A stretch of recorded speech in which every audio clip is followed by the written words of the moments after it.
Stories bigger than Texas, the Alamo podcast. This October, the Alamo is celebrating Texas Archaeology Month. Visitors to the Alamo are often astonished to learn our archaeologist and her team are still discovering artifacts that continue to shape our understanding of the site's history.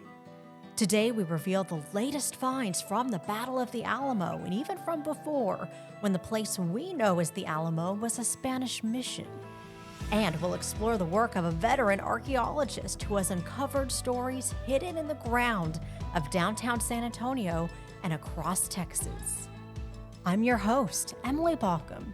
We're joined by the Alamo's Director of Archaeology, Dr. Tiffany Lindley, and Dr. Steve Tomka from the Cultural Resources National Practice Lead Program at engineering consulting firm Raba Kistner. Thank you both so much for being here. Thank you. Oh, thank you as well. It's a pleasure, and it should be a lot of fun. You two have known each other for many years now. Tiffany, how did you meet? I actually met Steve back in 2012, and he was my professor. So it was my very, very first semester in the doctoral program at University of Texas at San Antonio. Usually whenever for those who don't know, in your first year of a grad program, you take your basic requirements. But for that first semester, my advisor told me, we're having this lithics class, and you really need to take that with Steve Tomka, and he's the expert in lithics, and we don't know if it's going to be offered again.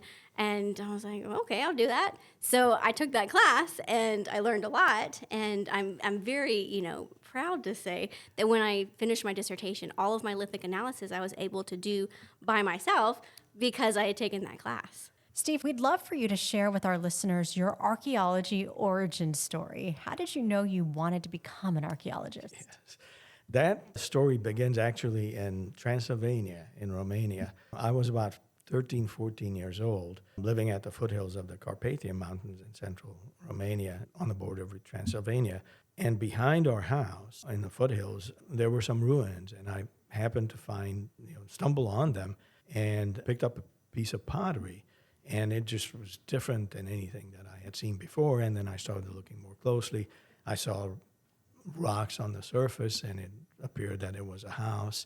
And that was the end of it, but it was automatic. Sort of the magnet was on, and I was in love with the fact that I had something old in my hands. And then as I went to the library, the local library, I realized that the ruins were part of a Roman general's villa. The Romans occupied that part of Romania, the Dacia, many hundred years, AD 100 or thereabouts. And so that just was it. That confirmed that this is cool. If you can hold something that old in your hands, that's what I wanted to be. And then as I came to the States, I was fortunate to come to the States in the 70s, I gravitated towards textbooks and picture books that were archaeological in nature. And I was learning both the language and falling more deeply in love with archaeology. And so by the time I finished high school, when the teacher asked me and asked all of us in the class what we wanted to be, I said I wanted to be an archaeologist. And as Tiffany mentioned, you specialize in lithics. What does that mean in layman's terms? Yeah, lithics are basically the stone tool version of everything that we use today in making things and making tools and cutting up animals and making food, butchering, killing animals, you name it. Everything from a knife to a projectile point to chisels to everything else had a prehistoric version that was made of stone. You worked for nearly 20 years as a director of the University of Texas at San Antonio's Center for Archaeological Research, and now more than 10 years at Raba Kistner, an engineering consulting firm. And in that time, you've explored the most important historic sites across Central Texas, including here at the Alamo. Tell us about your work here. The Alamo Project is the culmination of those 20-odd years of archaeology. If I would have written the story myself, 15, 20, 30 years ago, I would have never done it any differently than it just happened. During that time period, I fell in love with mission archaeology and worked at San Jose and Concepcion and several other missions in Texas. The interest in how the natives accommodated to the missions and how the Spanish sort of managed them over the years grew and grew. And the Alamo Project, it was an opportunity that I would never have dreamt to have that intense immersion in it and learning, therefore, not just about the archaeology, but as we started looking at the ethnohistoric documents, learning about the Native Americans that lived at the mission and how they were transformed or not over the 60, 70 years of living under the mission rule. It's just a phenomenal experience. You can learn all that from the dirt. You can learn some of it from the dirt, and then you dig into the letters, inventory records, and visit descriptions written by the padres. The beauty of the archaeology at the Alamo is that it's actually historical in nature, and so you have records. Unlike a 10,000-year-old site where there's no written record, the Spanish were just amazingly informed about writing the inventories down. And so you can combine what's in the dirt, as Tiffany knows, with reading these Spanish handwritten manuscripts about so-and-so did this, and these people, had this kind of behavior, and they snuck off into the middle of the night and had dances, and just details about the lives of the people who lived here that you don't get otherwise in prehistoric archaeology. So it just enriches you can imagine, you can sort of brain cells firing off, seeing those visions in front of you, and that's just awesome to me. Not far from the Alamo, you have found the remnants of a burned hut in Mission County Park, the remnants of the 1700s Acequia Madre at Hemisphere and at Brackenridge Park, and then spear points dating back thousands of years at the Brackenridge Golf Course and Natural Bridge Caverns. You step in San Antonio, and you basically, the earliest, 10, 11,000 years, 11,800 years, is when the history, at least the known history that we've been able to touch, that's when it starts. And that was the site at the golf course. And literally the cool thing about that was that we were finding spear points that were 10,800 years old, and they were made of material that is not present in Texas. And as far as we can tell, we can look for it in southwestern Missouri, but not in Texas. And so that tells us that people that made those points that, in that part of the world followed bison down into Texas and eventually made a kill on the banks of the San Antonio River. And that's what we were excavating, basically, is the remains of that kill and the small settlement that they set up. The Mission Park one, it's so cool because we didn't know that we had potential houses, jacales, mud, wattle and daub houses, that old, which I think it was 2,700 years old, if I'm not mistaken. The neat thing was, too, is for us to be able to interpret really what they meant and what we had in front of us, we built a jacal. With the help of the River Authority, we harvested several poles. We built a mud brick house, basically, and then we burned it down so that we could see what the archaeological results were and what it looked like archaeologically as opposed to the burned structure that we built. And that was a phenomenal experience as well, both in terms of learning and developing these sort of imprints of what the archaeology should look like if they did the same thing as we did. And then you step into the Alamo, it's like, you go from one end of history and prehistory to the start of modern Texas. And so you can't find any other context that's this rich and continuous over time as you have here. One of your more recent modern Texas finds would be a church site while working on the San Pedro Creek Cultural Park project. Tell us about that. Wow, that's amazing, too. All these fun projects that you bring up. The church one, the AME church, is really sort of ties in the portion of history that relates to the African American population.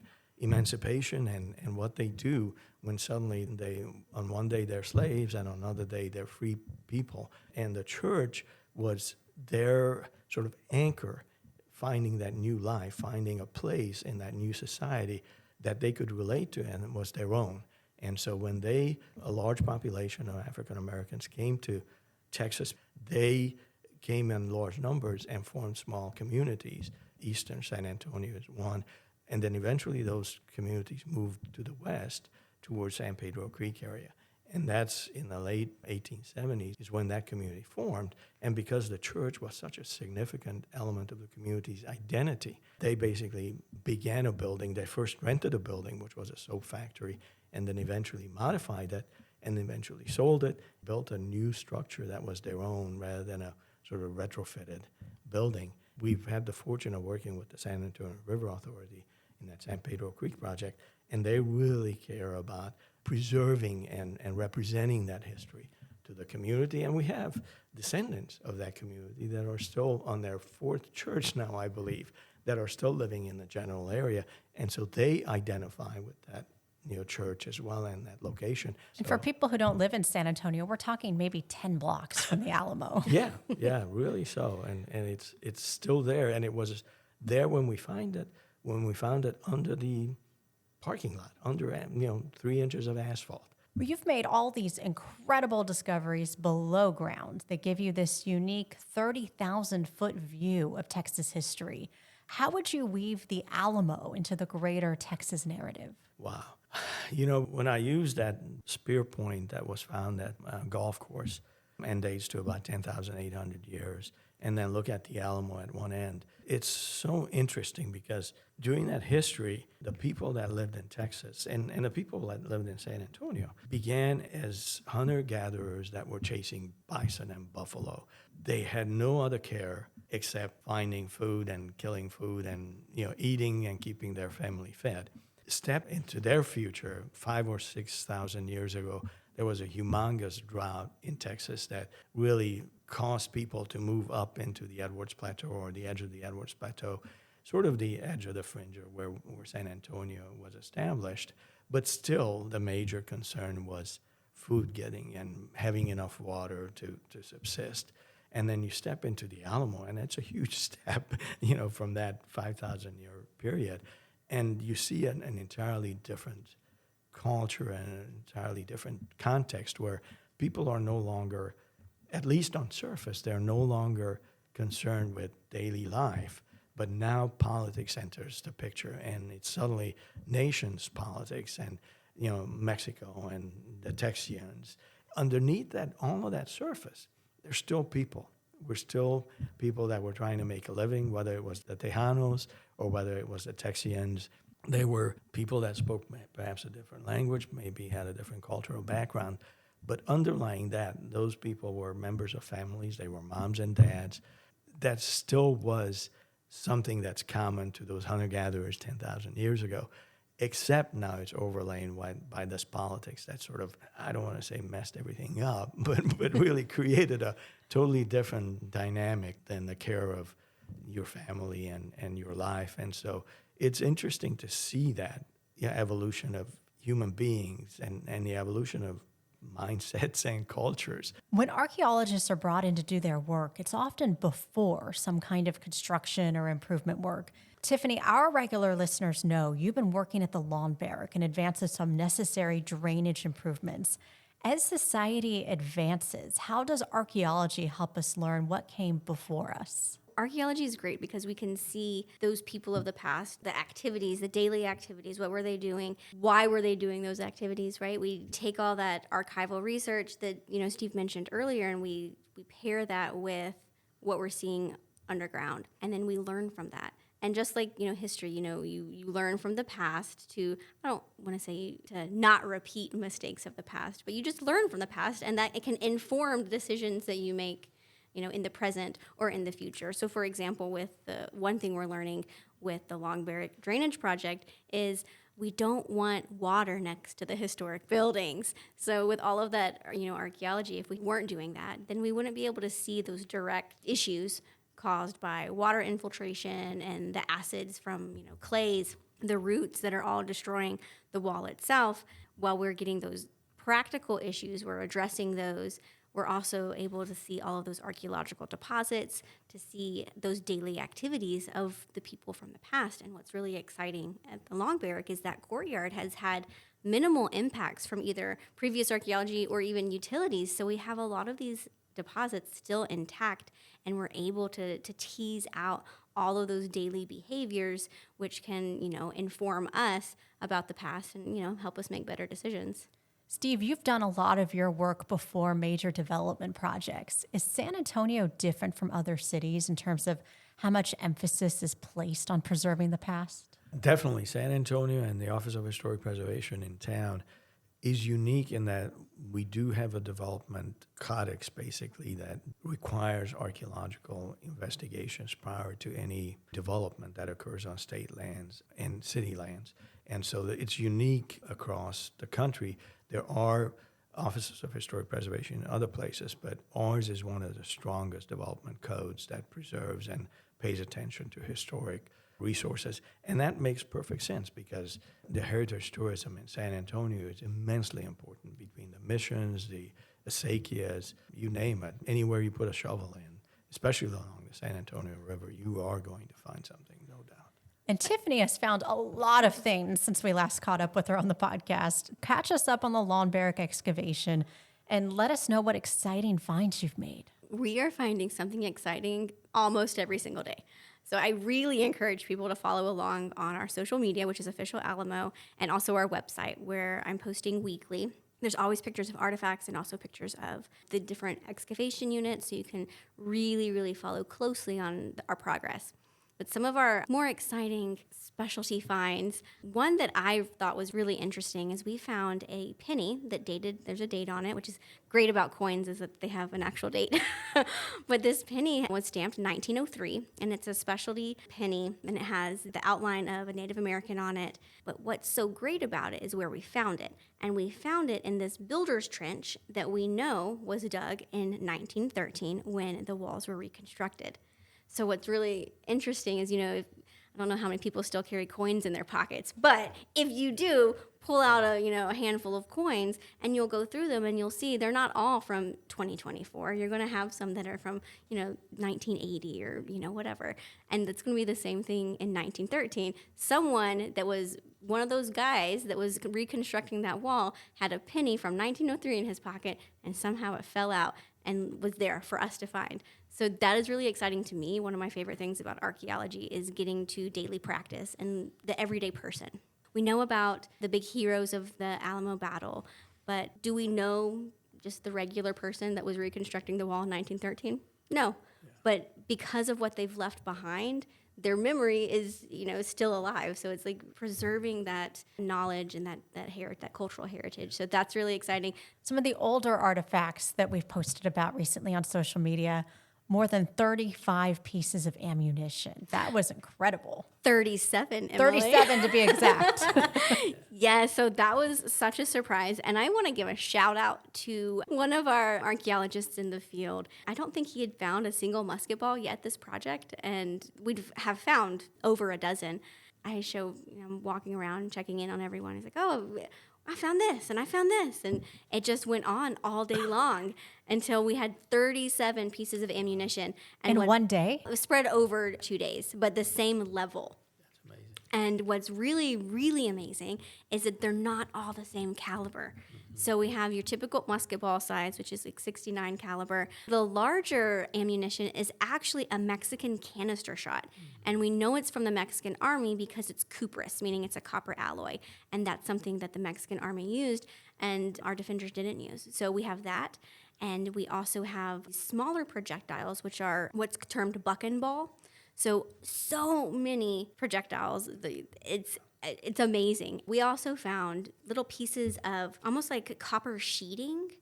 And in talking with our Alamo historians, it's possible, it's preliminary hypothesis here, but it's possible those pieces of that copper sheeting could have been part of a canister. So the actual canister that the canister shot was put in. All of this found in a very, very small area, in addition to the byproducts of manufacture. So pieces of sprue, which is like when you're making those musket balls, you have the molten lead kind of like threads off. We have pieces of that, and then also little what look like puddles of lead. So we have these byproducts of the manufacture as well. So I don't think it's much of a stretch to say that there was manufacture back there. So again, think about that. Those behaviors of the everyday person, and they're back there making that ammunition with it so many in such a small area.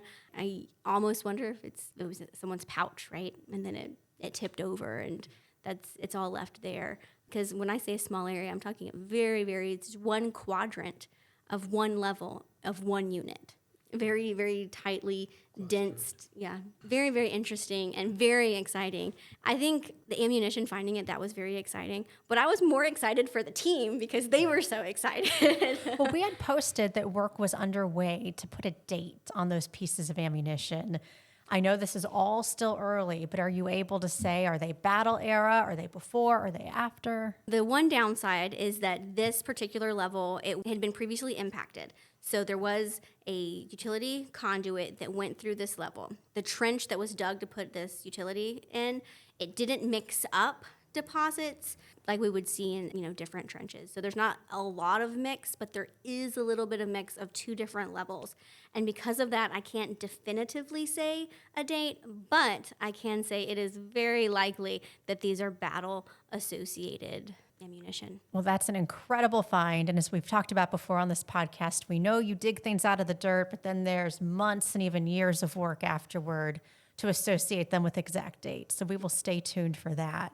You've also found a Spanish colonial cup fragment, a thimble and key, a clay pipe, a button made from animal bone, a button made from shell, and a gaming die. It's just so many cool things. I don't even know where to start with all that.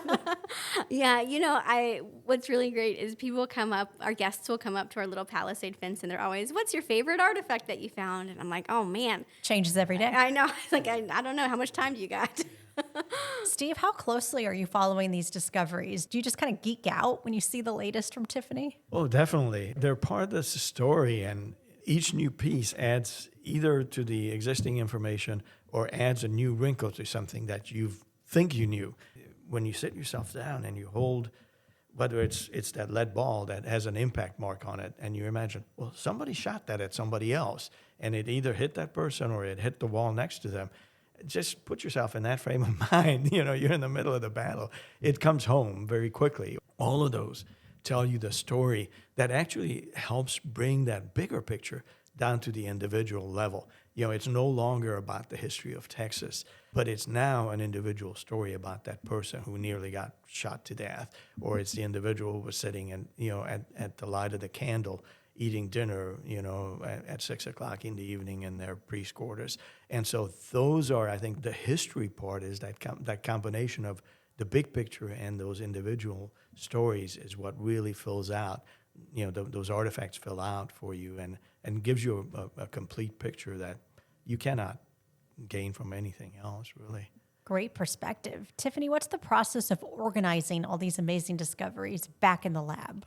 So everything that we find is sent to our lab. We have an on-site lab that I share with the wonderful Alamo conservator, Pam Russer. Everything is essentially pre-organized because as we excavate and we find artifacts, they go into a bag that has all of the provenience information. So that's giving us the exact location that each artifact was found, in addition to the date, people's initials. That way, if there's any questions, we can go back and ask. Once they get to the lab, we have a lab manager who's wonderful, and she makes sure that everything is checked in. And once everything is checked in, she cross-references the bags with the written information.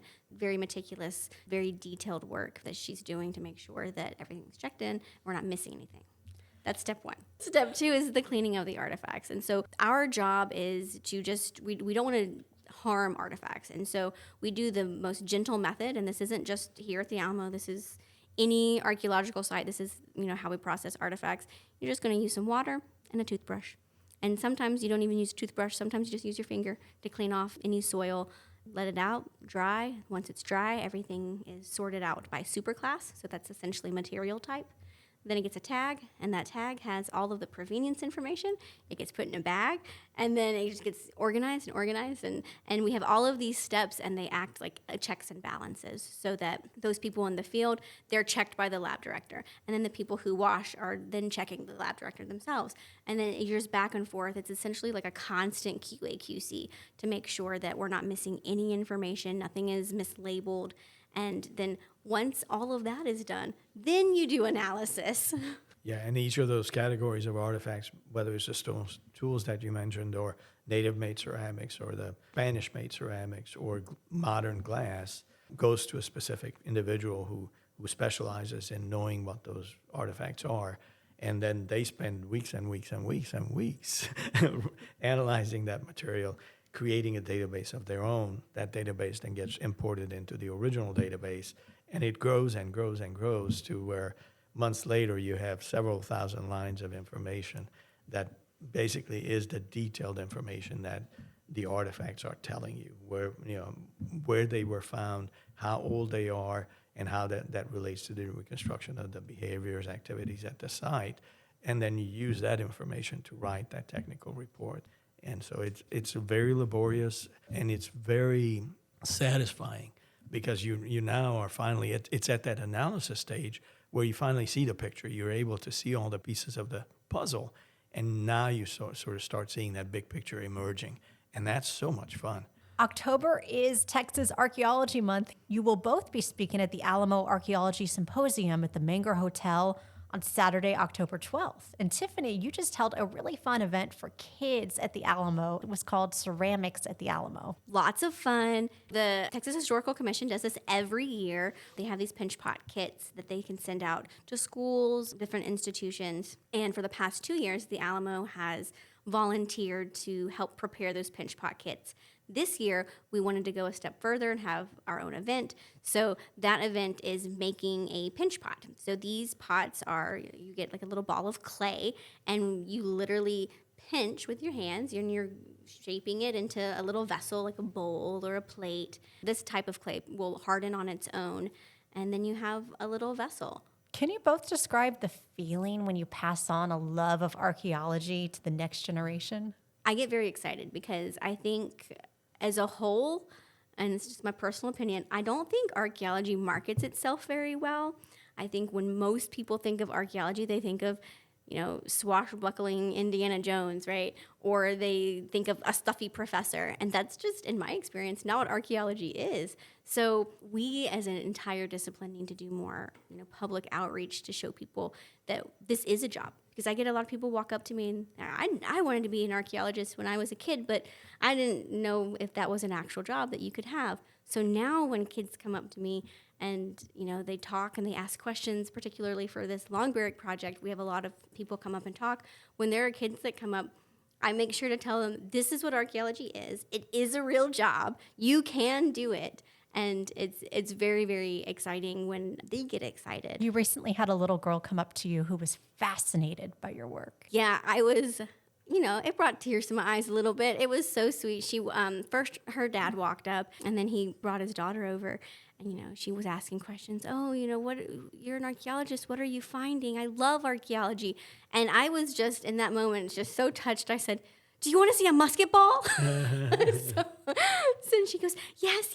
And so I brought it over, and I let her hold it. And it was, really special. And after she walked away, her mom said that I think she was around like 7 or 8, but that she loved archaeologists and she wanted to be an archaeologist. But they had no idea how to promote that in their, daily behaviors with their daughter. They're like, we didn't know, is there someplace we can take her? And I said, as a matter of fact, there is. It was a great experience. The Center for Archaeological Research at UTSA does a great job. There's a program, a public outreach program, and a series of summer camps where they invite kids of all different ages and provide all the different experiences to be an archaeologist, or at least to learn how to be an archaeologist. And you could see in those classes when a child would come in, and 2 weeks later or 1 week later, it was like they were on fire and their eyes were lit up, and they could not talk about anything else when they went home except archaeology. And so it's just an amazing sense of connection with the past, and their desire is so strong that if I was a betting person, I would say that person will become an archaeologist. Dr. Tiffany Lindley and Dr. Steve Tomka, thank you so much for joining us. Thank you. Oh, thank you. It's been a great deal of fun. Be sure to check out the podcast notes. We've linked to where you can dive into each weekly update on the current Long Barrack excavation. We've also linked to more information on how to attend the Alamo Archaeology Symposium taking place October 12th at the Menger Hotel. You've been listening to Stories Bigger Than Texas, the Alamo Podcast.